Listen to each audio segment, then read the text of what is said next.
My name is Megan Hadinger, and my title of my presentation is called Hiding in Plain Sight. A common phrase that we hear in today's society is, "Don't judge, I look homeless today." Well, I have something to say about that. Do you? Do you actually look homeless? Or are you saying that like an average middle-class person who didn't wash their hair and showed up in sweatpants and to earn cool points with your friends? Because this man is homeless, and he is in professional business attire.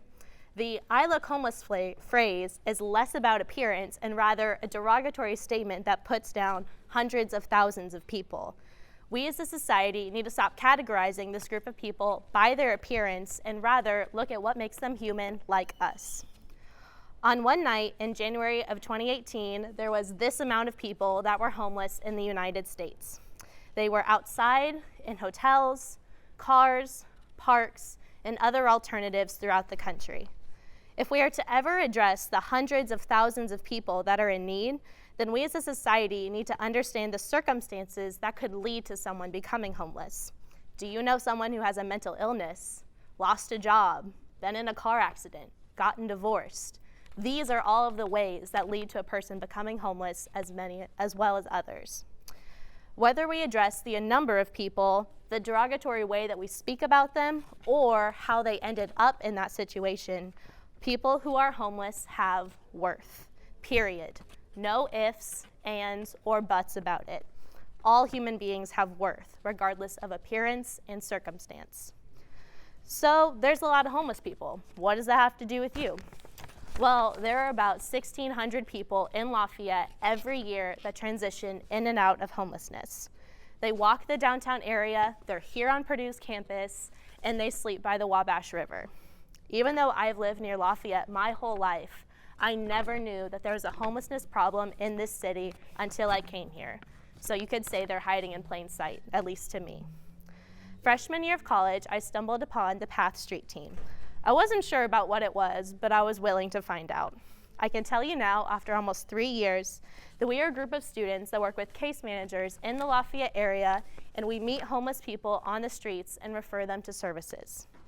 Our main task is walking the downtown area, hoping to meet people who are or potentially could be homeless.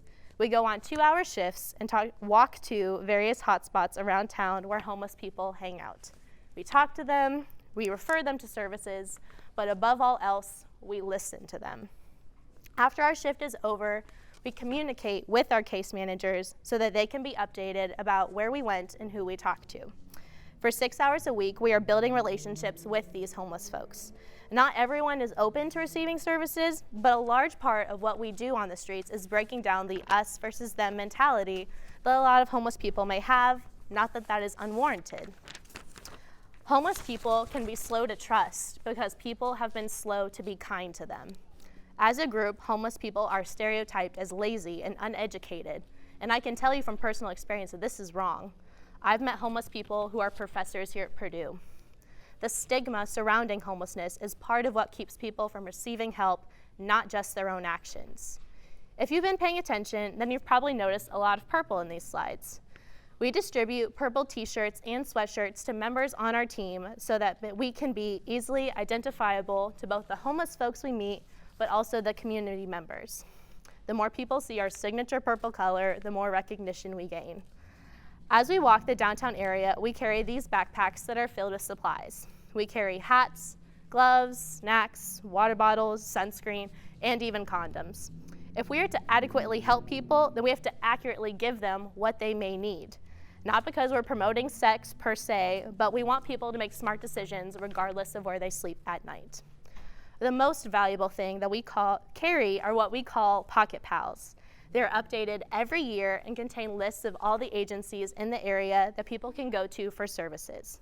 Places for food, shelter, showers, medication, and more are included on this resource.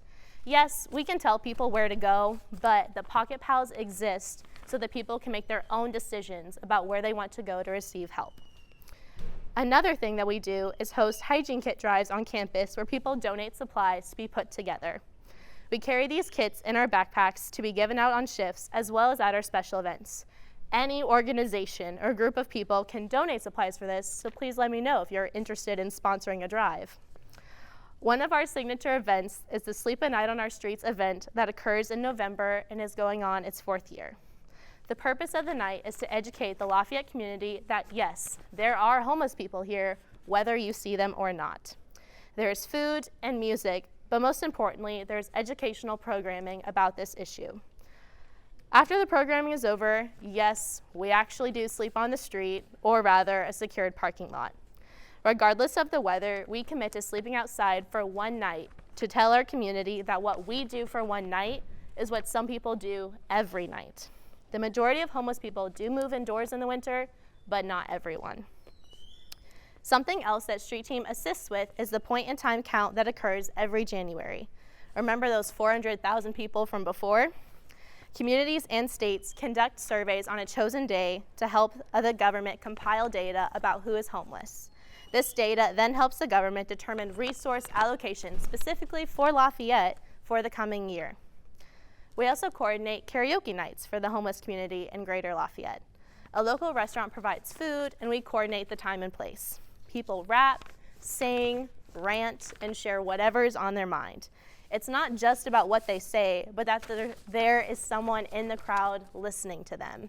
The whole night is organized for their benefit, and our job is to show them that others care about what they have to say. So where do we go from here? Shameless plug, you could join the Street Team. Or you could organize a hygiene kit drive and donate supplies. We always need volunteers in January for the point-in-time count, and we encourage everyone to come to the Sleep a Night on Our Streets event in the fall. This is the Street Team. We believe that all people who are homeless have worth, are deserving of respect, and that every person should have a safe place to sleep at night. And we're also looking for members for next year.